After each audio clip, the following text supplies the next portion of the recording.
চক চিন্তা কৰি আছিল কোন আহিছে কোন অহা নাই তেওঁ ক'ব নোৱাৰে কিন্তু পৰীক্ষিতে ভাবিলে মই দেশৰ ৰজা তুমি মোৰ প্ৰজা মোক যিটো মান্যতা দিব লাগে তুমি দিয়া নাই বুলি তেওঁ পদমৰ্যাদাক গৌৰৱ কৰি অহংকাৰ কৰি তেওঁ কি কৰিলে খঙত একো নাই হৈ ধনুৰ আগেৰে মৰা সাপ এটা আনি মানে সমীক ঋষি ডিঙিত মেৰিয়াই থৈ গুচি গ'ল আৰু সেই খবৰটো খেলি থকা পুত্ৰ সিংগী মুনিয়ে পোৱাৰ লগে লগে দৌৰি আহি দেখা পালে হয় দেউতাকৰ ডিঙিত কোনোবাই মৰা সাপ এৰি থৈ গৈছে তেওঁ খঙত একো নাই হৈ অভিশাপ দি দিলে যে মোৰ দেউতাৰ ডিঙিত এনেকৈ যোনে মৰা সাপ আহিছে এই তক্ষকে তেওঁ 7 দিনত দংশন কৰি মাৰিব খবৰটো লগৰীয়াৰ মুখে পৰীক্ষিত কৰ্ণগোচৰ হোৱাৰ লগে লগে পৰীক্ষিত মৃত্যুৰ ভয়ত ভীতিগ্ৰস্ত হৈ গ'ল যে মই এই সপ্তদ্বীপা পৃথিৱী এতিয়া কোনে পৰিচালনা কৰিব মোক 7 দিনৰ তক্ষকে দংশন কৰিব মোৰ মৃত্যু অনিবাৰ্য গতিকে পুত্ৰ জন্মেজক মাতি আনি কথাটো ক'লে বুপা মই অভিশপ্ত হৈ গলো গতিকে মোক 7 দিনৰ তক্ষকে দংশন কৰিব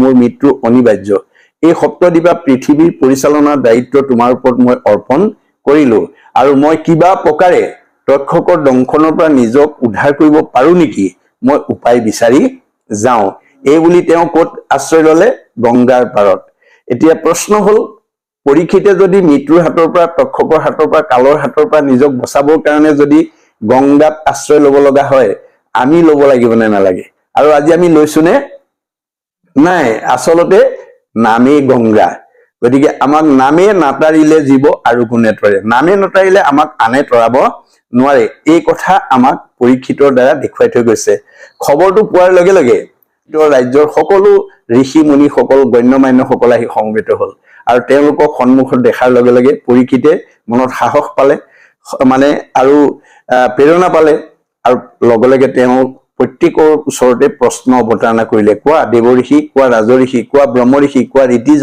কোৱা গণ্যমান্য সকল মই কি কৰিলে মোৰ তক্ষকৰ দংশনৰ পৰা মই নিজক বচাব পাৰিম ৰজাৰ প্ৰশ্ন শুনি প্ৰত্যেকে নিজা নিজা অভিমত আগবঢ়ালে কোনোৱে ক'লে তপ কৰা কোনোৱে ক'লে জপ কৰা কোনোৱে ক'লে যজ্ঞ কৰা কোনোৱে ক'লে দান কৰা কোনোৱে ক'লে তীৰ্থ কৰা কোনোৱে ক'লে স্নান কৰা নানা ঋষি নানা মতে পৰীক্ষিতৰ মৃত্যুৰ ভয় আঁতৰ কৰিব নোৱাৰিলে অৱশেষত আমাৰ এই নানা ঋষি নানা মতে কিয় মানে পৰীক্ষিতৰ মনৰ সংশয় দূৰ কৰিব নোৱাৰিলে এই সম্পৰ্কে দ্বাদশ স্কন্ধ ভাগৱত মহাপুৰুষ গুৰুজনাই উল্লেখ কৰি থৈ গৈছে কাৰণ এই জগতৰ জীৱশ্ৰেষ্ঠ মানুহে যিবিলাক মানে ধৰ্ম আমি পালন কৰি এই সংসাৰৰ পৰা উদ্ধাৰ হ'ব লাগে সেই ধৰ্ম কথাখিনি তেওঁ নিজৰ মুখেদি কৈছিল আৰু আন ধৰ্মবিলাক ঋষিবিলাকৰ মুখেদি কৈছিল আনৰ ধৰ্মৰ ঋষিৰ মুখে কৰাইলা বেকত কহিলা আপোনৰ মুখে নিজৰ ধৰ্ম যত গতিকে আন ধৰ্মবিলাক ঋষিবিলাকৰ মুখেদি কোৱাৰ কাৰণে নানা ঋষিৰ নানা মতে পৰীক্ষিতৰ মৃত্যুৰ ভয় আঁতৰ কৰিব নোৱাৰিলে অৱশেষত শুকদেৱে আহি 7 দিন 7 ৰাতি একেৰাহে যেতিয়া প্ৰথম স্কন্ধ ভাগৱত বা দ্বাদশ স্কন্ধ ভাগৱত যেতিয়া শ্ৰৱণ কৰালে পৰীক্ষিতে সেই ভাগৱত শ্ৰৱণ কৰাৰ লগে লগে দ্বাদশ স্কন্ধ ভাগৱত শুনাৰ লগে লগে ব্ৰহ্মজ্ঞান প্ৰাপ্ত হৈ গ'ল যেতিয়া তেওঁ ভাবিলে মই ইমান সময় যিটো মৰিব বুলি ভয় কৰি আছিলো তাৰ দেখোন মৃত্যুই নাই অৰ্থাৎ জীৱৰ মৃত্যু নাই গতিকে মৃত্যু কাৰ আছে দেহৰেহে ধৰ্ম জনম মৰণ জীৱৰ কি আছে সংস্কাৰ আৰু গতি আছে কিন্তু আজি তাৰিখলৈকে আমি এই কথা উপলব্ধি নকৰি আমি কাৰোবাক মৰা বুলিয়ে কওঁ আমি কওঁ যে আমুকা আজি মৰিল তামুকি মৰিল স্বৰ্গগামী হল বৈকুণ্ঠগামী হল প্ৰয়াত হল বিদেহ হল ইহলীলা সম্বৰণ কৰিলে আদি নানান ভাষাৰে নানান কথাৰে আমি কোনোবা এজনক মৰা কথাটোকে আমি বুজাই আছো কিন্তু গীতাত কৃষ্ণই অৰ্জুনক কৈছে সখা মানুহ মৰা বুলি কোৱাটো মিছা কথা কৈছে হে অৰ্জুন জীৱৰ মৃত্যু নাই মৃত্যু কেৱল দেহৰেহে আছে দেহৰেহে জন্ম মৃত্যু আছে জীৱৰ সংস্কাৰ আৰু গতি আছে আজিৰ দৰে যদি আমি ভাগৱত শ্ৰৱণ কৰি ভকতৰ সংগত যদি আমি এই তত্ত্ববিলাক আমি ল'ব পাৰো তেতিয়াহ'লে আমাৰ জীৱ সংস্কাৰী হ'ব সংস্কাৰী জীৱই জীয়াই থাকোতে শান্তি পাব আনন্দত থাকিব আৰু মৰিলে সদ্গতি পাব আৰু যিবিলাক জীৱশ্ৰেষ্ঠ মানুহ হৈ আমি সাধু সংগলৈ আহি শাস্ত্ৰ উপদেশ আদি শ্ৰৱণ নকৰো সেই জীৱ কেতিয়াও সংস্কাৰ হ'ব নোৱাৰে গতিকে আমাক পুথিগত জ্ঞানে পাৰ্থিৱ ধন সম্পদে আমাক কেতিয়াও সংস্কাৰ কৰিব নোৱাৰে গতিকে আমাৰ কোনো জীৱ সংস্কাৰ হ'বলৈ হ'লে ভাগৱতৰ দৰ্শন জানিব লাগিব ভাগৱতৰ দৰ্শন বিনা কোনো জীৱই পৰম ধামলৈকে গতি কৰিব নোৱাৰিব 7 দিন যদি ভাগৱত শুনাৰ লগে লগে ৰজা পৰীক্ষিতে মৃত্যুৰ হাত হাৰিব পাৰিলে বা তেওঁ পৰম গতি লাভ কৰিলে গতিকে যে পৰীক্ষিতে যদি প্ৰথম স্কন্ধ বা দ্বাদশ স্কন্ধ শ্ৰৱণ কৰিলে যদি পৰম গতি পায় আমি পাম নে নাপাম যে 7 দিনে শুনি সুখে তৰিল নিৰ্পতি। 7 দিন ভাগৱত প্ৰথম স্কন্ধৰ পৰা দ্বাদশ স্কন্ধৰ শুনাৰ লগে লগে তেওঁ পৰম গতি পালে। আৰু তেওঁ গুৰুজনাই কৈছে ঘূৰ কলি যুগে আত পৰে নাহি গতি। গতিকে আমাৰ এই কলি যুগৰ মানুহে ভাগৱত শ্ৰৱণ বিনা, ঈশ্বৰৰ কথা শুনাৰ বিনা, নামৰ বিনা আমি কেতিয়াও উদ্ধাৰ হ'ব নোৱাৰো। আমি তৰিবলৈ হলে ঈশ্বৰৰ কথা শ্ৰৱণ কৰিবই লাগিব। বিংশতি লক্ষণম স্থাৱৰম, 20 লক্ষবাৰ আমি বিভিন্ন প্ৰজাতিৰ গছ গছনি হেৰাইছো। নৱলক্ষণ জলজ, 9 লক্ষবাৰ আমি বিভিন্ন প্ৰজাতিৰ মাছ মগৰ হৈছো। নৱলক্ষণ কুৰ্মাঞ্চ, 9 লক্ষবাৰ আমি বিভিন্ন প্ৰজাতিৰ কাছৰ জন্ম পাইছো। 30 লক্ষ পশু নাম, 30 লক্ষবাৰ আমি বিভিন্ন প্ৰজাতিৰ জীৱ জন্তু হৈছো। 10 লক্ষ পক্ষী নাম, 10 লক্ষবাৰ আমি বিভিন্ন প্ৰজাতিৰ চৰাই চিৰিকটি হৈছো। 14 লক্ষ বানৰা, 4 লক্ষবাৰ আমি বিভিন্ন প্ৰজাতিৰ বান্দৰ জন্ম পাইছো। 2 লক্ষ ধমানবা হিতাহিত জ্ঞানশূন্য, 2 লক্ষবাৰ হিতাহিত জ্ঞানশূন্য অৰ্ধমানৱ চিম্পাঞ্জীৰ দৰে জন্ম ধাৰণ কৰিছো। তথৌ মনুষ্যত প্ৰাপ্য তত কৰ্মাণি সাধে। তাৰ পিছতে সৌভাগ্যক্ৰমে পুণ্য অৰ্জন কৰি মানুহ নামৰ উপাধিটো লৈ আমি প্ৰমোচন পাইছো। অৰ্থাৎ মানুহৰ জন্ম পালেই জীৱই আজিৰ দৰে ভকতৰ সংগত ভাগৱত শ্ৰৱণ কৰি ভক্তি কৰি কৰ্মবন্ধ বিনাশ কৰি পৰম ধামলৈকে যাব পাৰে। গতিকে সেইকাৰণে সকলো জীৱই মানুহৰ জন্ম পাবৰ কাৰণে অহোৰাত্ৰ চেষ্টা কৰি আহিছে বুলি বেদে সিদ্ধান্ত দিছে। পৰোপকাৰায় ফলন্তি বৃক্ষা, গছবিলাকে ফল দি আছে, নিজে নাখায় আনক খুৱাইছে। কি লাগে তেওঁলোকক? মানুহৰ জন্ম লাগে। পৰোপকাৰায় দুগ্ধন্তি গাব, গাইবিলাকে গাখীৰ দি আছে, নিজে নাখায় আনক খুৱাই আছে, তেওঁলোকক মানুহৰ জন্ম লাগে। পৰোপকাৰায় বহন্তি নদ্যা, নদীবিলাক অহৰহ বৈ আছে, তেওঁলোকক কি লাগে? মানুহৰ জন্ম লাগে। ঠিক তেনেকৈ আমাৰ প্ৰকৃতি জগতৰ যেনেকৈ সকলো জীৱই মানুহৰ জন্ম পাবৰ কাৰণে অহোৰাত্ৰে চেষ্টা কৰি আছে, ঠিক তেনেকৈ স্বৰ্গত থকা ব্ৰহ্মাকে প্ৰমুখ্য কৰি 33 কোটি দেৱতায়ো সদায় মানুহৰ জন্ম পাবৰ কাৰণে অহোৰাত্ৰ চেষ্টা কৰি আছে বুলি আমাক বেদে কৈছে। অতোহি দেৱা ইচ্ছন্তি জন্ম ভাৰত ভূতলে। এই ধৰাধামত মানুহৰ জন্ম পালে আমাৰ ভকতৰ সংগত ঈশ্বৰত ভক্তি কৰি জীৱই পৰম গতি লাভ কৰিব পাৰে, পৰম ধামলৈকে ঘূৰি যাব পাৰে। এই কথা মানুহৰ বিনে আনে কৰিব নোৱাৰে। সেইকাৰণে সকলো জীৱই মানুহৰ জন্ম পাবৰ কাৰণে চেষ্টা কৰি আহিছে। গতিকে কলি যুগত এই মানে শ্ৰৱণ কীৰ্তনৰ বিনা আমাৰ কোনো জীৱশ্ৰেষ্ঠ মানুহ উদ্ধাৰ হ'ব নোৱাৰে বুলি আমাক ভাগৱতে সিদ্ধান্ত দিছে। ইয়াৰ পিছত কৈছে অশুক নিগদতি শুনিও কপৰীক্ষিত,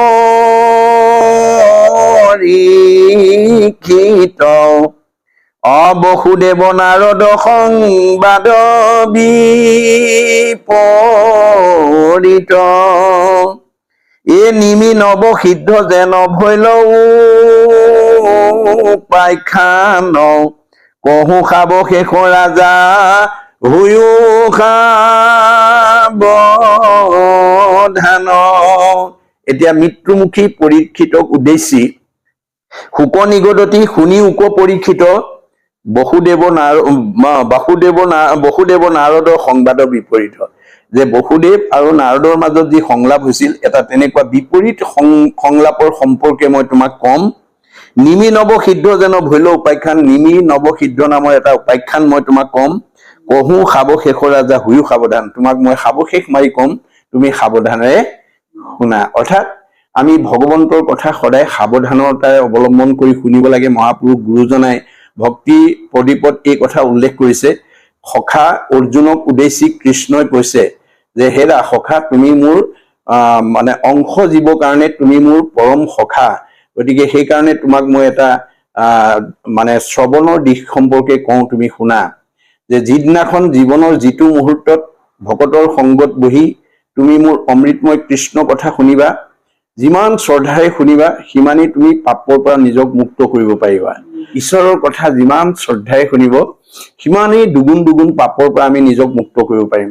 আৰু যদি অনিচ্ছাকৃতভাৱে যদি শুনে, আমি ভাগৱত ব্যাখ্যা কৰি আছো, আপোনালোকে সন্মুখত বহি আছে, কোন আহিছে কোন অহা নাই, ইফালে সিফালে যদি অন্যমনস্ক হৈ যদি শুনে, তেতিয়াহ'লে আমি প্ৰাপ্য পুণ্যৰ পৰা নিজক বঞ্চিত কৰা হ'ব।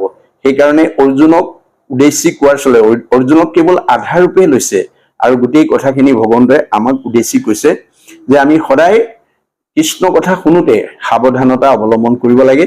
তেতিয়া আমি পাপৰ পৰা নিজক মুক্ত কৰি পুণ্য অৰ্জন কৰিবলৈ আমি সক্ষম হ'ব পাৰো। এৰাম বাৰে বাৰে নাৰদক পঠান্ত মাধৱে নিৰন্তৰ দ্বাৰকাৰী কৃষ্ণক গৌৰৱে ভৈলা অৱতাৰ মুখ্য লভিলা সাক্ষাৎ তথাপি উৎসুক মিলে কৃষ্ণৰ সেৱাত। এতিয়া এদিনাখন ভগৱন্তই নাৰদক বাৰে বাৰে তেওঁৰ ওচৰৰ পৰা যাবৰ কাৰণে আহ্বান জনাই আছে।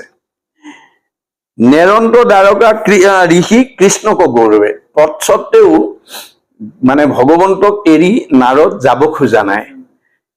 আমাক পদে কৈছে ভৈলা অৱতাৰৰ মুখ্য লভিলা সাক্ষাৎ, যে নাৰদো 24 অৱতাৰৰ অন্যতম অৱতাৰ ৰূপেই তেওঁ জন্ম গ্ৰহণ কৰিছে বা অৱতাৰ ধাৰণ কৰিছে। সেই ফালৰ পৰা তেওঁ চাৰিত্ৰিক বৈশিষ্ট্যৰ দিশত তেওঁ জীৱন্ত মুক্ত স্বৰূপ, সদায় তেওঁ ভগৱন্তৰ কথা আনন্দ মনেৰে গাই থাকে। যোনে ভগৱন্তৰ নাম সদায় আনন্দ মনে গাই থাকিব পাৰে সেইজন জীৱন্ত মুক্ত হৈ থাকে। গতিকে নাৰদ জীৱন্ত মুক্ত স্বৰূপ, তথাপি উৎসুক মিলে কৃষ্ণৰ সেৱাত, তথাপিতো কিন্তু তেওঁ কৃষ্ণৰ কথা শুনিবৰ কাৰণে সদায় অনুৰাগী হৈ থাকে, সদায় আগ্ৰহ প্ৰকাশ কৰে। আমাৰ মানুহে কি কৰে, কোনোবা এটা বিষয় দুদিন শুনিলে বা ঈশ্বৰৰ কথা দুদিন ভাগৱত বা দশম কীৰ্তন ঘোষা ৰত্নাৱলী শুনিলে মই দুদিন শুনিছো আজি নাযাওঁ বুলি পেলাই আমাৰ অৱহেলা আহি যায়। কিন্তু মানে নাৰদে দেখুৱাইছে যে সদায় তেওঁ কৃষ্ণৰ নাম মুখত লৈ থাকে, সদায় কৃষ্ণক দৰ্শন কৰি থাকে, তৎসত্বেও কৃষ্ণক মানে কৃষ্ণই যাবলৈ কোৱাৰ স্বত্বেও তেওঁ আঁতৰি যাব খোজা নাই। কাৰণ তেওঁ সদায় কৃষ্ণৰ কথা কিমান উৎসুকেৰে কিমান আগ্ৰহে শুনিব পাৰে সেই প্ৰতিহে তেওঁ গুৰুত্বটো দিছিল। গতিকে আমাৰো মানে স্বভাৱগতভাৱে আমি সদায় যাতে ঈশ্বৰৰ কথা অতি অনুৰাগেৰে শুনিব পৰাকৈ আমি নিজক মানে প্ৰস্তুত কৰিব লাগে। অমুকুতি সুখটো কৰি ভকতি সি বৰ, নভজে কৃষ্ণক লোকে কিনো কৰ্ম জৰ, বাক্য কৰ্ণ মন মুখ আচৈ মানে যাৰ, কৃষ্ণৰ ভকতিত সমস্তৰে অধিকাৰ, এ ৰাম কৃষ্ণ পদ পংকজক ভজে ব্ৰহ্মা হৰে, নৰতনু পায়া তেজে কমল পামৰে, যথা যাই তথাত মৃত্যুৰ নেৰাই হাত, তথাপি নভজি মৰৈ কৰি আত্মঘাত। এতিয়া শুকে পৰীক্ষিতক কোৱাৰ চলেৰে এই কথাখিনি আমাক অৱগত কৰিছে। তেওঁ কৈছে যে মুকুতি সুখটো কৰি ভকতিহে বৰ, নভজে কৃষ্ণক লোকে কিনো কৰ্মজৰ। অৰ্থাৎ আমাৰ মুক্তিতকৈও ভক্তিৰ শ্ৰেষ্ঠতাটো বেছি, সেইকাৰণে ভকতে মুক্তি নিবিচাৰে। আমাৰ মাধৱ পুৰুষে মানে আমাৰ অমূল্য গ্ৰন্থ, যিখন গ্ৰন্থ মানে সকলো ধৰ্মগ্ৰন্থৰ ভিতৰত শ্ৰেষ্ঠ বুলি শাস্ত্ৰই উল্লেখ কৰিছে, পৃথিৱীত ধৰ্মশাস্ত্ৰ আছে যত যত সবাহাৰে সাৰ আছে ঘোষাৰ মধ্যত, যে ঘোষা শাস্ত্ৰত সকলো শাস্ত্ৰৰ সাৰ মৰ্ম তাত সন্নিৱিষ্ট কৰি থৈ মহাপুৰুষ মাধৱদেৱে এখন অমূল্য গ্ৰন্থ ৰচনা কৰি থৈ গৈছে। সেই গ্ৰন্থৰ প্ৰাৰম্ভণিতে আমাক দেখুৱাইছে মুক্তিটো নিস্পৃহা যিটো সেহি ভকতক নমো ৰসময় মাগুহো ভকতি। অৰ্থাৎ ভকতে মুক্তি নিবিচাৰে, কিন্তু ভক্তিৰ ৰস পান কৰিব বিচাৰে। প্ৰধানকৈ 5টা ভাগত বিভক্ত কৰিছে, শালুক্য, সামীপ্য, সাৰূপ্য, সাযুজ্য, লীন বা নিৰ্বাণ। এতিয়া শালুক্য মানে স্বলোকত নি পেলাই তেওঁক অধিষ্ঠিত কৰালৈকে তেওঁ বহি আছে। এদিন দুদিনকৈ 3-4 দিন পাৰ হল। ভকতজনৰ মনোভাৱ আছিলে যে মই বৈকুণ্ঠত গলে সদায় ভগৱন্তক লগ পাম, সদায় ভগৱন্তৰ লগত মই কথা পাতি থাকিম, আনন্দ কৰি থাকিম। এই মনোভাৱ লৈ পেলাই তেওঁ মুক্তি লৈ পেলাই গুচি গৈছিল। গতিকে কিন্তু ভগৱন্তই তেওঁৰ মুখৰ আগেদি অহা যোৱা কৰি 3-4 দিন পাৰ হৈ গৈছে, কোনোদিন কিন্তু তেওঁ মানে তেওঁৰ মুখলৈ নাচায়ো, কেতিয়া আহিলে কি কথা ভাল বেয়া একো কথা নুসুধেও। গতিকে তেওঁ মানে মুখৰ আগেদি কৃষ্ণ গুচি যায়। 3-4 দিন পাৰ হোৱাৰ পিছত তেওঁ ভাবিলে ভগৱন্তৰ ওচৰত মই যিটো উদ্দেশ্য লৈ আহিছিলো তেওঁ দেখোন মোৰ ফালে নাচায়ো, মোক একো এটা নুসুধেও, অহাকালিলৈ মোক ধৰা হব।